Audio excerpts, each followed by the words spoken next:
भारतीय खाद्यपरंपरेला संपन्न करणारे जे काही पदार्थ आहेत त्यात सर्वात अग्रगण्य स्थान प्राप्त होते ते फक्त आणि फक्त इडलीला। आज जरी दाक्षिणात्य पदार्थ म्हणून इडलीची ओळख बनली असली तरी इद्रिका अर्थात इडलीचे मूळ हे भारतात नाही तर इंडोनेशियामध्ये सापडते। इंडोनेशियातील हिंदू राजांच्या शाही स्वयंपाकघरात इडलीचा जन्म झाला आणि तिथून मग जावा सुमात्राच्या कामगारांतर्फे इडलीचं आगमन झालं ते दक्षिण भारतात व आज इडली ही दक्षिण भारताचीच ओळख बनली। आज भारतात व भारताबाहेर इडलीचे असंख्य चाहते आहेत आणि तुमकुर टट्टे इडली, रवा इडली, मंगलोरियन मुद्दो इडली, खुट्टो, कांचीपुरम इडली असे इडलीचेही अनेक प्रकार आहेत। त्यातलाच एक प्रकार आज आपणही बनवणार आहोत, डाळ तांदळाची साधी इडली।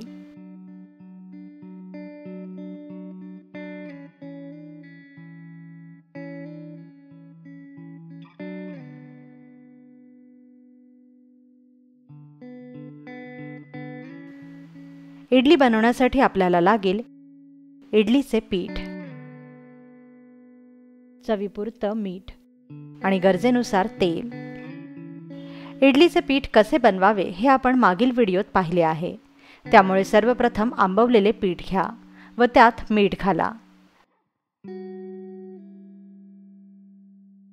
लक्षात ठेवा की पीठ आंबवून झाल्यानंतरच मीठ घालावे, जर मीठ आधी घातले तर पीठ व्यवस्थित आंबणार नाही। आता हे पीठ छान एकजीव करा व पीठ जास्त घट्ट असेल तर त्यात थोडंसं पाणी घाला। इडलीचं पीठ हे घट्टच असते, त्यामुळे जास्त पाणी घालून पीठ पातळ करू नका। यानंतर गॅस पेटवून स्टीमर किंवा प्रेशर कुकरमध्ये तळाला 1 ग्लास पाणी तापवायला ठेवा। मग इडलीच्या साच्याला तेल लावून घ्या। तुम्ही केळीचं, फणसाचं, बदामाचं किंवा अगदी मसलींच्या कापडातही इडली वाफवू शकता।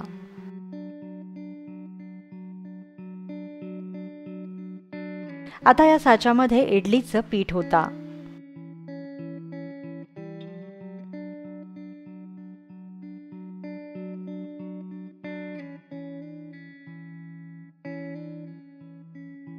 व कुकरमध्ये किंवा इडली पात्रात तळाला जाळी ठेवा व त्यावर हा इडलीचा साचा ठेवा।